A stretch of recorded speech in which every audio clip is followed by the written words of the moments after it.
ஓசூரில் ஏரிக்கு செல்லும் கால்வாய் பகுதி ஆக்கிரமிக்கப்பட்டதால் பட்டா நிலத்தில் வெளியேறும் நீரால் குடியிருப்பு வாசிகள் அவதி, நோய் ஏற்படும் அபாயம். நடவடிக்கை எடுக்க கோரிக்கை. கிருஷ்ணகிரி மாவட்டம் ஓசூர் மாநகராட்சி ராயக்கோட்டை சாலை திருவேணி கார்டன் அருகே கணேஷ் நகர் அமைந்துள்ளது. திருவேணி கார்டனுக்கு அருகே உள்ள ஏரிக்கு சென்று வந்த நீரோடை கால்வாய் பகுதியை ஆக்கிரமித்து வீடுகள் கட்டப்பட்டதால் ஏரிக்கு செல்லக்கூடிய மழைநீர் கழிவு நீராக தேங்கி கணேஷ் நகர் குடியிருப்புகளுக்கும் பட்டா நிலத்திலும் வெளியேறி செல்கிறது. அப்பகுதியில் உள்ள சிலர் தங்கள் நிலத்தில் மண் கொட்டியை உயரப்படுத்தியதாலும் அங்கங்கே ஏரி நீர் குளம் போல் தேங்கியுள்ளது. இதன் காரணமாக கொசு அதிக அளவில் உற்பத்தியாகி டெங்கு, மலேரியா போன்ற நோய்கள் தாக்கும் அபாயம் உள்ளது.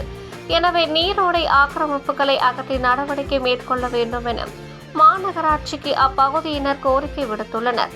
இந்த கால்வாய் தொடர்பாக வருவாய்த்துறையினர் மற்றும் மாநகராட்சிக்கு பலமுறை கடிதம் கொடுத்தும் எவ்வித நடவடிக்கை எடுக்காததால் மீண்டும் அப்பகுதி மக்கள் உயர்நீதிமன்றத்தை நாடியதால் நீதிமன்றம் கடந்த பிப்ரவரி மாதம் கால்வாய் அமைக்க உத்தரவிட்ட நிலையிலும் இதுவரை எவ்வித நடவடிக்கை மேற்கொள்ளவில்லை என அப்பகுதி மக்கள் புகார் தெரிவித்துள்ளனர். நாங்கள் வந்த நாள்லேருந்து இந்த ஏரியிலிருந்து வரக்கூடிய தண்ணி அவுட்லெட் வாட்டருக்கு ஒரு கெனால் இருக்கிறதா சொல்கிறாங்க. பட் அந்த கெனால் வழியாக அந்த தண்ணி போச்சுன்னா எங்களுக்கு எந்த பிரச்சனையும் கிடையாது. எங்கள் வீட்டில் முன்னாடி என்னன்னாக்கா தண்ணி பூரா ட்ரைனேஜில் தான் தேங்கி நிற்கிது ஒழியாக வெளியில் எங்கேயுமே போகிறதுக்கு வழியே இல்லை. கேட்டால் அந்த பக்கம் எங்கேயோ கெனால் போகுதுன்றாங்க. அந்த கெனால் எங்கேன்னு தெரியல. எங்களுக்கு அந்த கெனால் எங்கே போகுதுங்கிறத எங்களுக்கு வேணும். இப்போ அது தெரிஞ்சாதான். அதையும் நாங்கள் கேட்டுட்டோம், எல்லாத்தையும் கேட்டோம், தாசில்தார்கிட்ட கேட்டோம், அங்கே கேட்டோம். யாருமே அதுக்கு ஒரு சரியான பதில் சொல்லலை. தாசில்தார்கிட்ட கேட்டால் இங்கே ஏன் வந்து நீங்கள் பிளாட் வாங்கினீங்கன்னு கேள்வி கேட்குறாங்க. கெனால் இல்லாமல் இருக்குது சார். எங்களுக்கு தெரிஞ்சு இப்போ 11-12 வருஷமாக நாங்கள் வந்ததுலேருந்து இருக்கு. ஆனால் அந்த கெனால் எங்கே போய் இருக்குதுன்னு இது வரைக்கும் கண்டுபிடிக்க முடியல.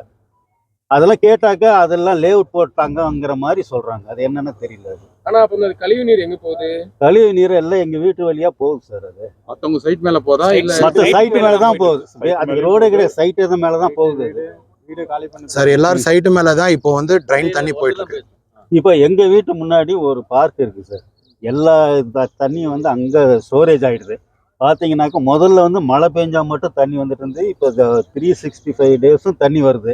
அந்த தண்ணி என்ன ஆகுதுனாக்கா அந்த டிச்சு தண்ணி பூரா எல்லாம் கலந்து வர்றதுனால எல்லாம் ஒரு நாத்தம், வீட்டில் வந்து வெளியில் நிற்க முடியல. அவ்வளோ இதாக இருக்குது அந்த இடத்துல.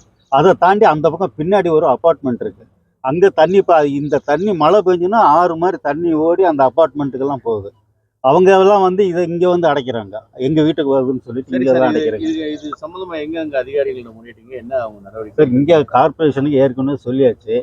அவங்க வந்து இங்கே ஒரு கிரீவன்ஸ் மீட்டிங் போட்டாங்க முல்லை நகரில். அப்பவும் சொன்னால் அதுக்கு எந்த விதமான ஆக்ஷனும் கிடையாது.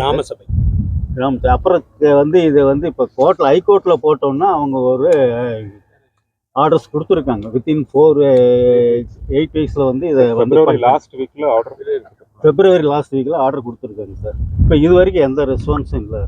இந்த பகுதிகளில் அதிக அளவு மழை பெய்வதற்கு முன்பாக கால்வாய் அமைத்து தர வேண்டும் என பகுதி மக்கள் தமிழக அரசுக்கு கோரிக்கை விடுத்துள்ளனர்.